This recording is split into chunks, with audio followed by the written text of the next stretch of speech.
The fluorescent lights of TechCorp's executive boardroom cast harsh shadows across the polished mahogany table as tension crackles through the air like electricity before a storm. Maya sits quietly in the corner, her simple black cardigan a stark contrast to the expensive suits surrounding her. Her hands rest folded in her lap, weathered from years of coding, but her dark eyes hold a sharpness that cuts through the corporate pretense. Victoria Sterling glides into the room like she owns it, her Louboutin heels clicking against marble floors with the precision of a metronome. Designer blazer, perfectly coiffed blonde hair, and the kind of confidence that comes from never having to prove herself to anyone who matters. She surveys the room with the practiced eye of someone who measures worth by quarterly reports and zip codes.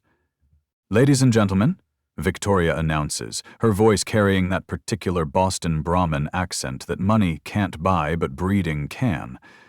"Before we begin discussing the AI optimization project, I need to address something."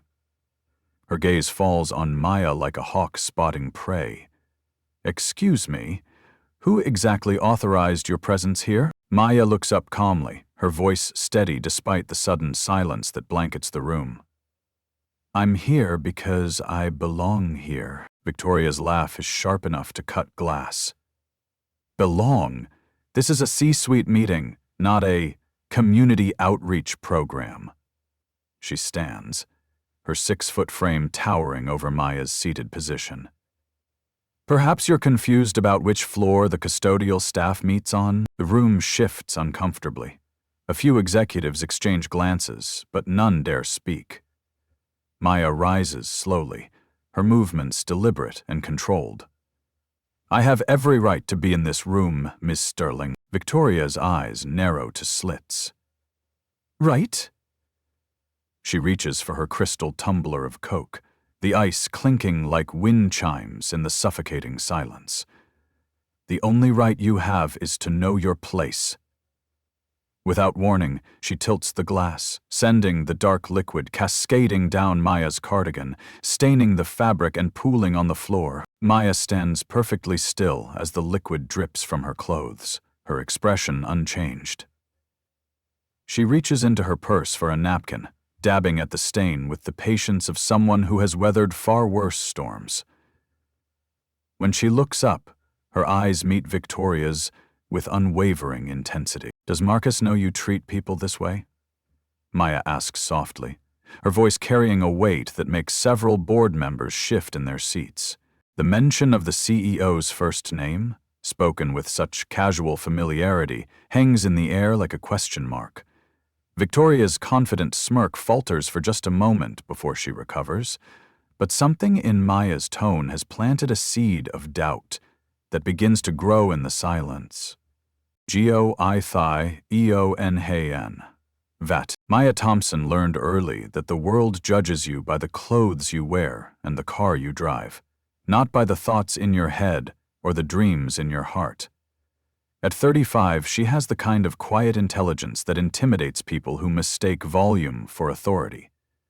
Her PhD from MIT sits framed in a drawer at home, not displayed on walls like trophies, because she believes accomplishments should speak through actions, not advertisements. Every morning, Maya takes the 7:15 bus from her modest apartment in Dorchester, watching the city wake up through rain-streaked windows. She could afford a Tesla, could live in Back Bay, could wear designer clothes that announce her success to the world, but she chooses simplicity, not from lack of means, but from an understanding that true power doesn't need to shout to be heard. Her apartment tells the story of a woman who values substance over style. Books line every wall, their spines worn from repeated reading. A small desk sits by the window, cluttered with notebooks filled with code snippets and algorithmic theories. The only luxury she allows herself is a high-end computer setup, the tools of her trade gleaming in the corner like a modern altar to innovation. The leather-bound journal she carries everywhere belonged to her grandmother, Amelia, who raised her after her mother's death when Maya was 16. Its pages are filled with programming notes, interspersed with life lessons written in her grandmother's careful handwriting. Truth rises like cream to the top, baby girl. It just needs time and patience. At 82, Amelia lives in Sunny Acres nursing home. Her mind still sharp despite her failing body, still dispensing wisdom to anyone who'll listen. "You hiding something from me, child?"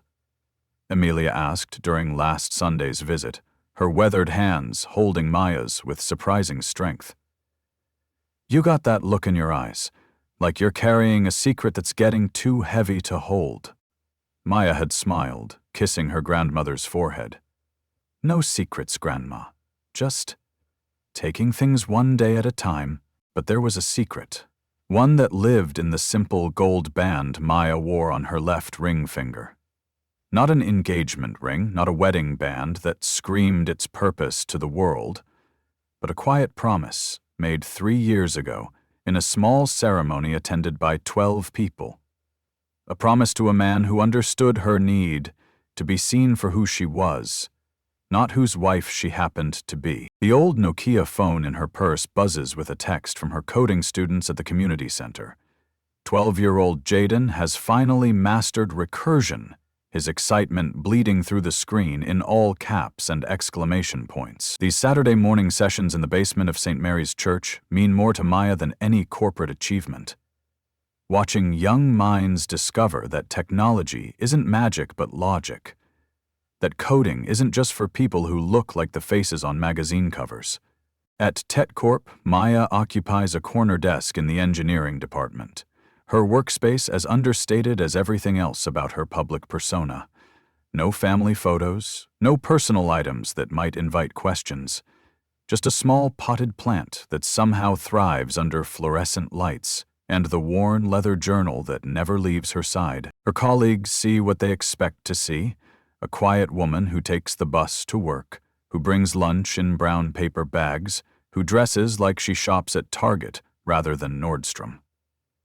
They don't see the algorithms she writes in her spare time, the patents filed under her name, the way her code runs through TechCorp's systems like blood through vein. But Maya sees them.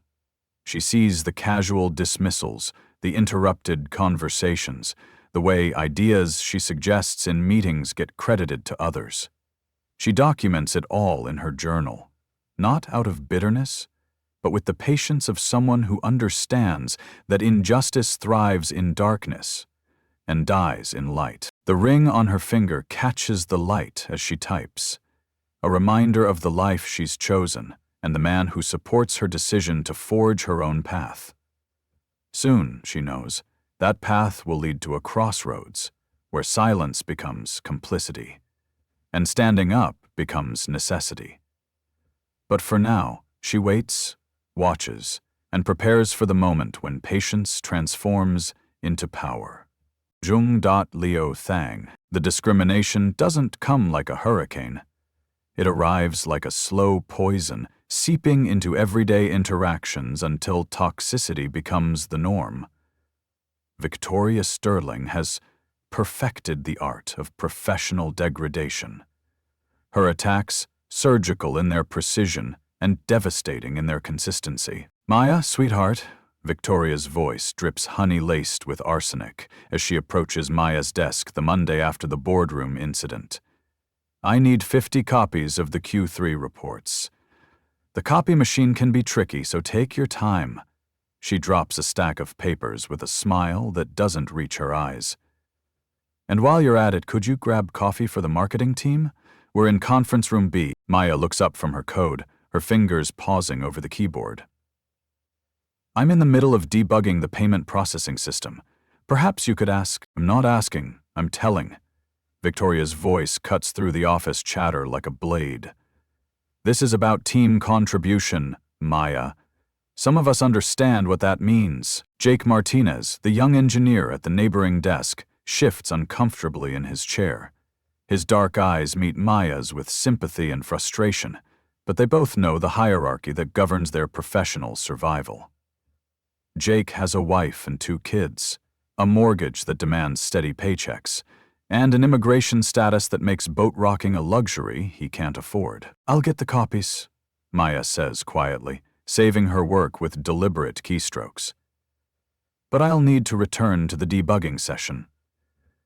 The payment system processes $2,300,000, 0 cents in transactions daily. Victoria's laugh is sharp enough to shatter glass.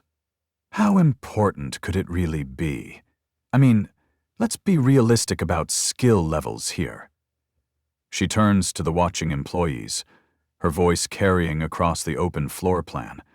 Some people are natural leaders, and others, well, others are better suited to support roles. The words hang in the air like smoke from a fire that's been burning for too long. Maya gathers the reports, her movements controlled and precise, but Jake notices the way her jaw tightens, the way her breathing becomes deliberately measured. As weeks pass, the pattern intensifies. Victoria assigns Maya menial tasks during crucial project deadlines, interrupts her presentations with dismissive comments, and consistently questions her technical contributions in front of colleagues. "Are you sure about those numbers, Maya? We can't afford mistakes on projects this important." The AI optimization project becomes Maya's masterpiece and her battlefield. Working nights and weekends, she develops an algorithm that revolutionizes the company's operational efficiency. The code is elegant, the logic flawless, the potential impact enormous. When she presents her findings to the engineering team, the room falls silent, with the kind of awe reserved for genuine breakthroughs. "This is incredible," whispers Sarah Chen, the senior systems architect. "If these projections are accurate, we're looking at a 40% reduction in processing costs and a 60% improvement in speed." Jake nods enthusiastically, his earlier hesitation forgotten in the face of technical excellence. "Maya, this could transform how we handle data management across all departments. The scalability alone." "Let's not get ahead of ourselves." Victoria's voice cuts through the excitement like a cold wind. She stands at the back of the room, arms crossed, her expression skeptical. "Big claims require big proof, and frankly, I'm not sure we can trust such a complex system to someone without the proper experience." Maya's presentation continues, but Victoria's interruptions become more frequent and more pointed. "Could you slow down? Some of us need time to understand your methodology." And later, "I think we need someone with a more established track record to review this before we get too excited." The meeting ends with tentative approval for further testing, but Maya sees the doubt Victoria has planted, the way colleagues now question what they celebrated moments before.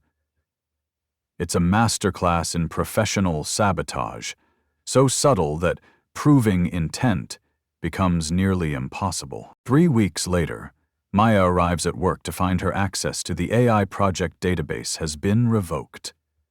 When she questions the IT department, they direct her to Victoria, who sits behind her glass-walled office with the satisfied expression of a cat who's cornered a mouse. "There's been a security review," Victoria explains, her voice professionally neutral. "Given the sensitive nature of the project, we need to limit access to essential personnel only." She pauses, letting the implications sink in. "I'm sure you understand." Maya's hands remain steady as she signs the access termination form, but inside, a fire begins to burn. That evening, she works from her home computer, accessing backup files and development logs that prove her authorship beyond any reasonable doubt. The algorithm isn't just her creation. It's her digital fingerprint, stamped into every line of code with the unique logic patterns that mark her work. The final blow comes during the monthly all-hands meeting. Victoria stands before the assembled company, her presentation slides glowing on the massive screen behind her. "Today, I'm excited to present the Sterling Protocol, a revolutionary AI optimization system that will transform TechCorp's operational efficiency." Maya watches from the back of the auditorium as Victoria presents her work, her algorithm, her months of sleepless nights and breakthrough moments. Every slide is familiar, every explanation an echo of conversations Victoria was never part of. The applause, when Victoria finishes, feels like thunder in Maya's ears. "This is unprecedented," Victoria continues, her voice carrying across the microphone. "The Sterling Protocol represents the kind of innovative thinking that sets TechCorp apart from our competitors. It's the result of rigorous research and development by our marketing team." Jake finds Maya after the meeting, his face flushed with anger and disbelief. "This is theft. Plain and simple. You have to say something." Maya's voice is calm, but her eyes burn with quiet intensity. "I will. But timing is everything." The confrontation happens the next morning, in Victoria's office with its floor-to-ceiling windows and carefully curated success trophies. Maya enters with her laptop and a folder of printed documentation, her movements precise and purposeful. "We need to talk about the Sterling Protocol," Maya begins, her voice steady despite the magnitude of what she's about to do. Victoria doesn't look up from her emails. "What about it? It's been well received by the board. It's my algorithm, my code, my research." Maya opens her laptop, the screen displaying months of development logs and commit histories. "I have documentation proving authorship dating back 4 months." Victoria's fingers pause over her keyboard. When she looks up, her smile is arctic. "That's a serious accusation, Maya, and a dangerous one. Are you sure you want to make claims you can't prove?" "I can prove it. Every line of code, every optimization, every breakthrough, it's all documented." Maya's voice gains strength with each word. "The question is whether you want to resolve this privately or publicly." Victoria stands, her height advantage suddenly meaningless in the face of Maya's quiet determination. "You're walking on thin ice here, very thin ice. I suggest you think carefully about what you're implying and what it might cost you." The threat hangs between them like a sword suspended by a thread. Maya closes her laptop, her movements deliberate and controlled. "I've thought about it, and I've made my decision." Within hours, Victoria launches a campaign of character assassination that would make politicians proud. She schedules individual meetings with department heads, planting seeds of doubt about Maya's stability and team fit. She questions Maya's qualifications in casual conversations, suggests that perhaps the technical work is beyond her current skill level. "I'm concerned about Maya's recent behavior," Victoria confides to the HR director during a seemingly innocent coffee break. "She's been making wild accusations, claiming credit for work she couldn't possibly have done. I think she might be having some kind of episode." The whispers begin immediately. Colleagues who once sought Maya's technical expertise now avoid her desk. Project assignments that once came regularly suddenly dry up. Email chains that once included her automatically now exclude her by default. Jake watches the systematic destruction of Maya's reputation with growing horror. When he tries to speak up during a team meeting, Victoria's response is swift and brutal. "Jake, I appreciate your loyalty to your colleagues, but let's focus on facts, not emotions. Maya's claims are concerning, and frankly, your continued support of these allegations makes me question your judgment as well." The message is clear. Support Maya and face professional consequences. Jake's wife is pregnant with their 3rd child. He can't afford to lose his job over principles, no matter how right they might be. The final orchestrated blow comes during the monthly all-hands meeting, 3 weeks after Maya's private confrontation with Victoria. The auditorium is packed, the energy high, as Victoria takes the stage to announce the Sterling Protocol's successful implementation. "Before we celebrate this achievement," Victoria begins, her voice carrying across the microphone with practiced authority, "I want to address some unfortunate disruptions we've experienced. It's come to my attention that there have been challenges with certain team members who seem unable to accept their role in our collaborative environment." She pauses, letting her gaze sweep across the audience until it lands on Maya, sitting in the middle section with her worn leather journal in her lap. Excellence requires integrity. Innovation demands honesty. And sometimes, when people feel inadequate, they resort to unfortunate behaviors. The room shifts uncomfortably. Everyone knows exactly who Victoria is discussing, without a name being mentioned. It's character assassination by implication. Professional murder by innuendo. Maya stands, her movement so sudden and unexpected that conversations halt mid-sentence. I have something to say. Victoria's smile is triumphant. I'm sure you do. But this isn't the appropriate venue for personal grievances. It's not personal. Maya's voice carries clearly through the microphone-picked auditorium. It's about truth and integrity and the fact that you stole my work. The auditorium explodes into murmurs. Victoria's face flushes red, but her voice remains controlled. That's enough. Security, please escort Ms. Thompson out of the building. Two security guards approach Maya's row, their expressions apologetic but determined. The crowd watches in stunned silence as the woman who arrived with such quiet dignity 3 years ago is publicly humiliated and removed from the premises. Let this be a lesson, Victoria announces as the auditorium doors close behind Maya. We cannot and will not tolerate disruptive behavior or false accusations. TechCorp succeeds because we maintain the highest standards of professionalism. The applause that follows is scattered and uncomfortable, but Victoria doesn't care. She has won, or so she believes. Maya Thompson is gone, her reputation destroyed, her accusations dismissed as the desperate lies of someone who couldn't handle the pressure of working at an elite company. But outside in the parking lot, Maya pulls out her phone and dials a number she knows by heart. When the familiar voice answers, she speaks 4 words that will change everything. Marcus. We need to talk. Twist, then fan that and lap Matt. The emergency board meeting convenes at 8 a.m. sharp, 24 hours after Maya's public humiliation. Victoria enters the executive conference room with the confidence of a general who has just won a decisive battle, her designer heels clicking against marble floors like a victory march.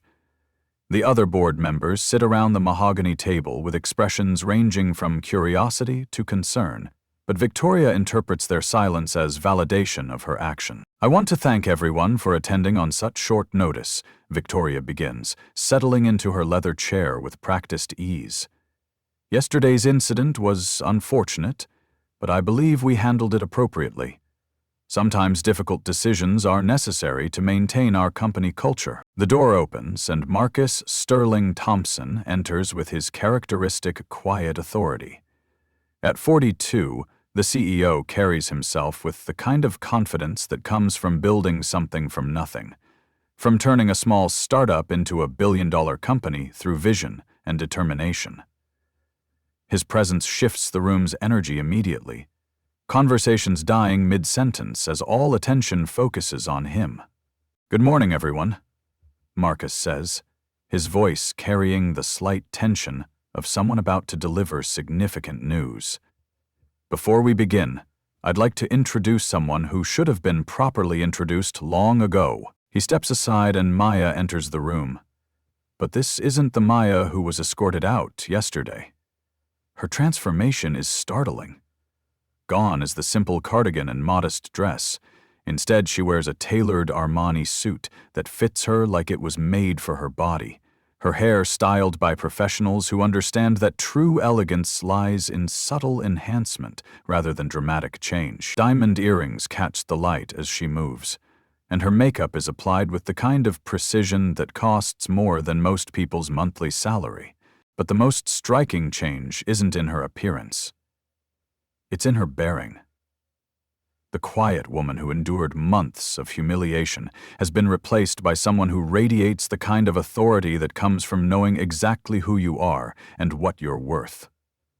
She moves with the confidence of someone who has nothing left to hide and everything to gain from the truth. "Ladies and gentlemen," Marcus continues, his voice carrying across the stunned silence, "I'd like you to meet Dr. Maya Sterling Thompson, my wife, co-founder of TechCorp, and your Chief Technology Officer." The silence that follows is deafening.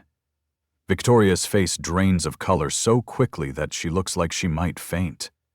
Her hands grip the table's edge with white-knuckled desperation, her mind racing to process information that doesn't fit the narrative she's constructed over the past 3 years. That's impossible," Victoria whispers, her voice barely audible above the room's heavy breathing. Maya speaks for the first time, her voice carrying the same quiet strength it always has, but now backed by the full weight of her true position.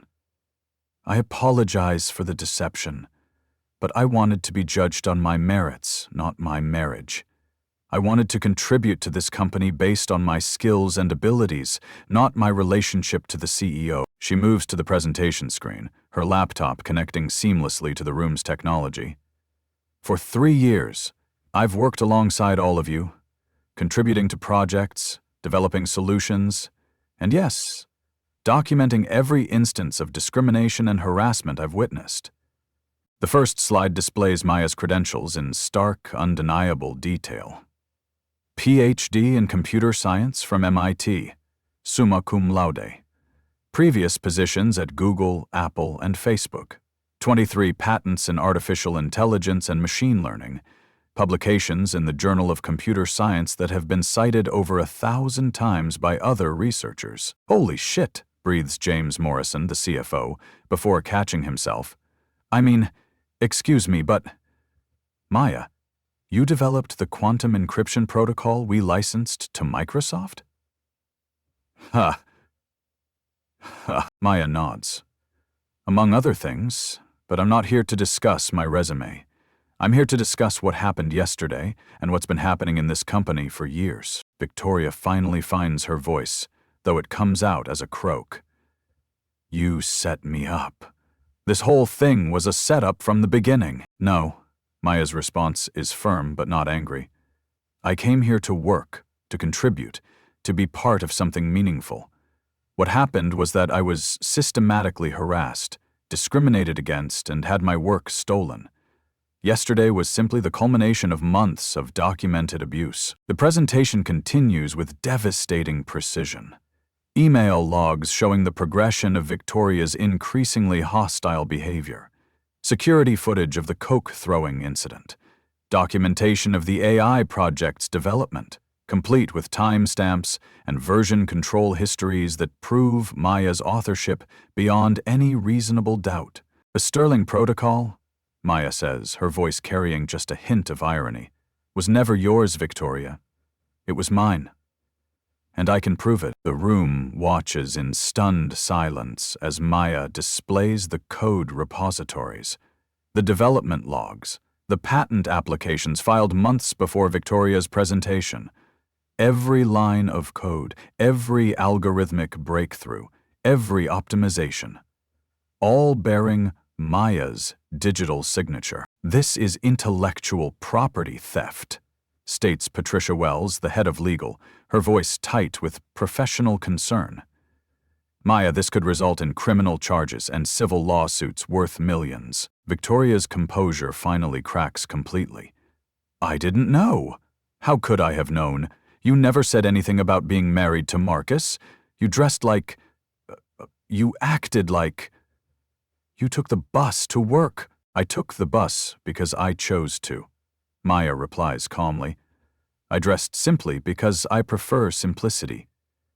And I never mentioned my marriage because I wanted to be judged on my work, not my connections. The question is, why does any of that justify how you treated me?" The security footage plays on the screen, showing Victoria's public humiliation of Maya in brutal detail. The room watches in uncomfortable silence as the Coke cascades down Maya's cardigan, as Victoria's voice carries across the auditorium with its casual cruelty. "You treated me the way you did because you assumed I was powerless. Maya continues. Because you looked at my clothes, my commute, my quiet demeanor, and decided I was someone who didn't matter. Someone who wouldn't fight back. Someone who deserved to be dismissed. Victoria's breathing becomes rapid and shallow. This is a witch hunt. You're destroying my career over a misunderstanding. A misunderstanding? Maya's voice rises for the first time, carrying 3 years of suppressed anger and frustration. You threw a drink on me in front of 50 people. You stole my work and presented it as your own. You systematically tried to destroy my reputation and credibility. Which part of that was a misunderstanding? The live stream begins without fanfare. Maya simply presses a button on her laptop, and suddenly the internal company network is broadcasting the emergency meeting to every computer, tablet, and phone in the building. Employees across all departments stop their work to watch as the truth unfolds in real time. I want everyone to see this, Maya announces, her voice now carrying to hundreds of viewers. Not to humiliate anyone, but because what happened to me happens to others. This isn't about personal revenge. It's about systemic change. Victoria realizes what's happening and lunges for the laptop, but Marcus's calm voice stops her. Victoria, I suggest you sit down. This is being recorded, and your behavior is now part of the permanent record. The voice made him all. The room settles into tense silence as Maya presents her final evidence. In the past 3 years, I've documented 47 separate incidents of workplace discrimination, not just against me, but against 23 different employees. People were afraid to speak up because they feared retaliation. They were right to be afraid. She displays a spreadsheet that makes the room gasp. Names, dates, incidents, witnesses, all meticulously documented with the precision of someone who understands that justice requires evidence, not just accusations. Victoria, Maya says, her voice carrying the weight of absolute certainty. You're not just guilty of discriminating against me. You're guilty of creating a hostile work environment for dozens of people. You're guilty of intellectual property theft. And you're guilty of turning this company into a place where people are judged not by their contributions, but by their appearances, their backgrounds, and their perceived powerlessness. The livestream viewer count continues to climb as word spreads throughout the company. Comments flood in from employees sharing their own experiences, their own stories of discrimination and harassment. What started as Maya's individual confrontation has become a company-wide reckoning. Victoria's last desperate attempt at defense crumbles under the weight of evidence. I worked hard to get where I am. I've been with this company for 10 years. I've contributed to its success. You have, Maya acknowledges. But success doesn't give you the right to destroy other people. Achievement doesn't justify cruelty. And position doesn't excuse prejudice. The room falls silent as the full magnitude of the situation settles over everyone present. Victoria Sterling, the woman who seemed untouchable just 24 hours ago, sits broken and exposed, her carefully constructed world crumbling around her. Maya looks directly into the camera, addressing not just the boardroom but the entire company. To everyone watching, your worth isn't determined by how others treat you.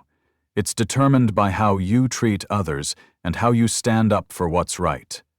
Jim Thang Kong, Kahoi and Dao, DMDDM. The livestream has grown beyond TechCorp's internal network. Employees have shared links on social media, and the story spreads across Twitter, LinkedIn, and Facebook with the viral velocity of modern digital justice. Sterling protocol trends nationally within hours, but Maya isn't interested in fame. She's focused on fundamental change.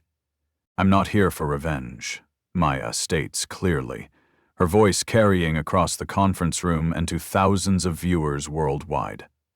I'm here because 23 other employees came forward with similar experiences. This isn't about personal vendetta.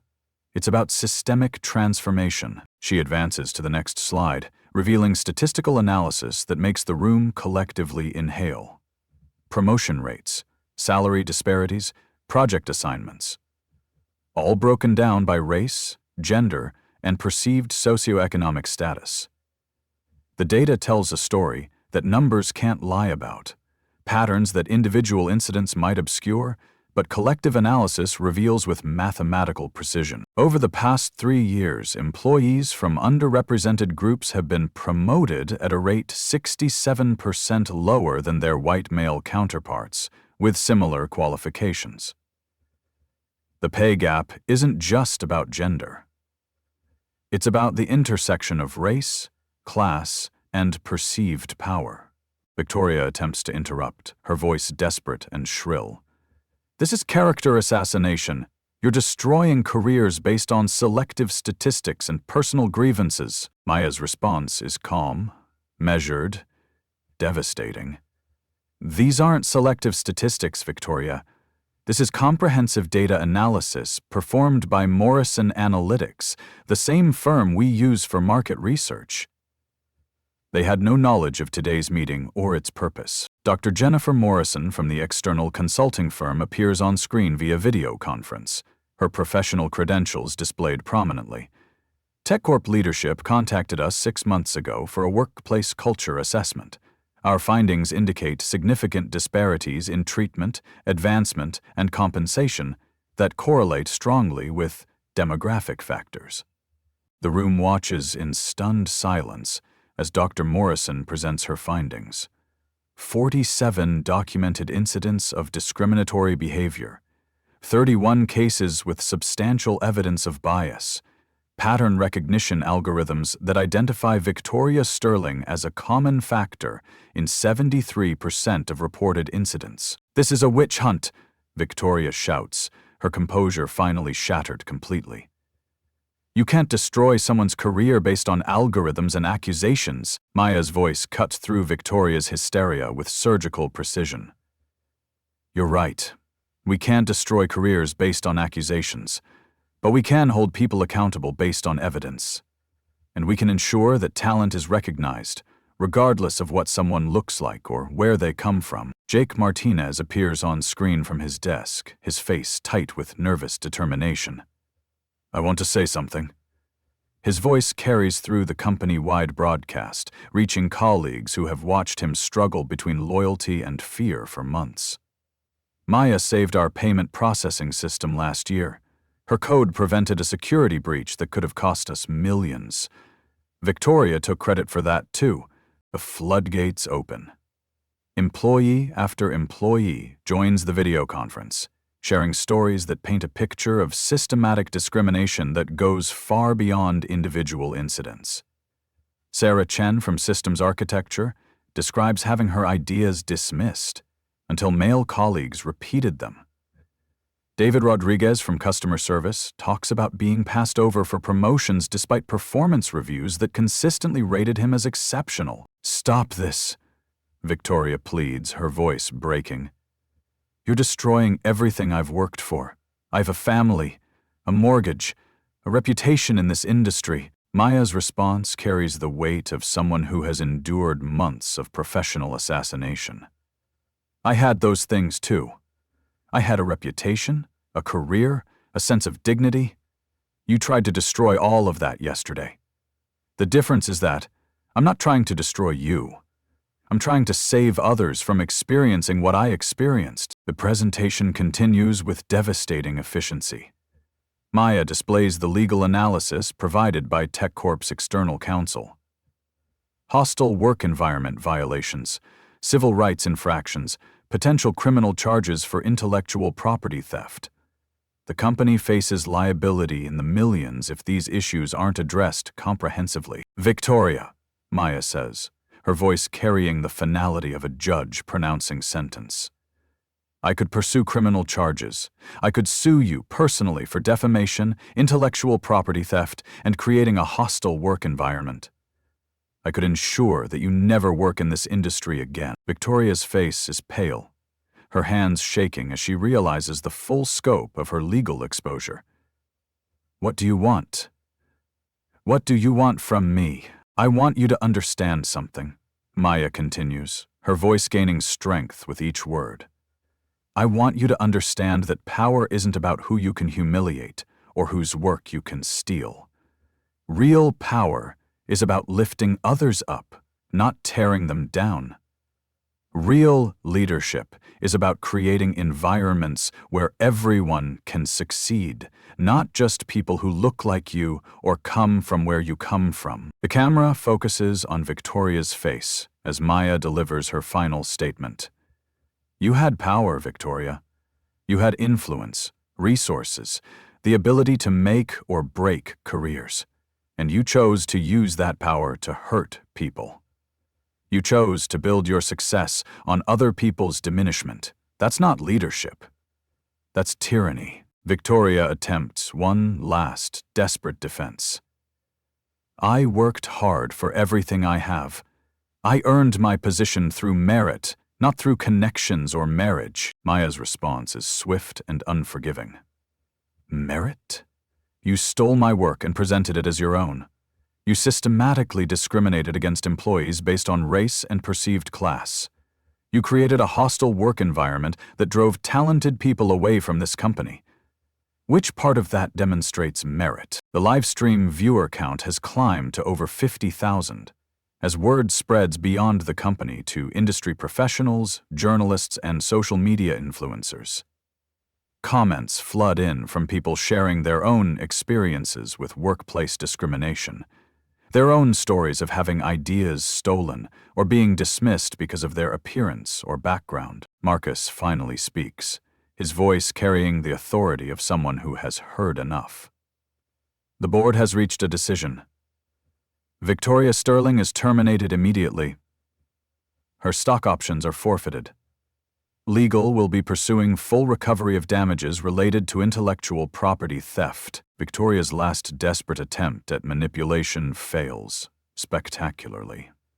You can't do this to me. I'll fight this. I'll sue the company. I'll destroy all of you. Maya's response is the final nail in the coffin of Victoria's professional career. You're welcome to try, but I should mention that everything you've said today has been broadcast live to 50,000 viewers and recorded for posterity, including your threat to destroy the company that employed you for 10 years. The room falls silent as the full magnitude of Victoria's self-destruction settles over everyone present.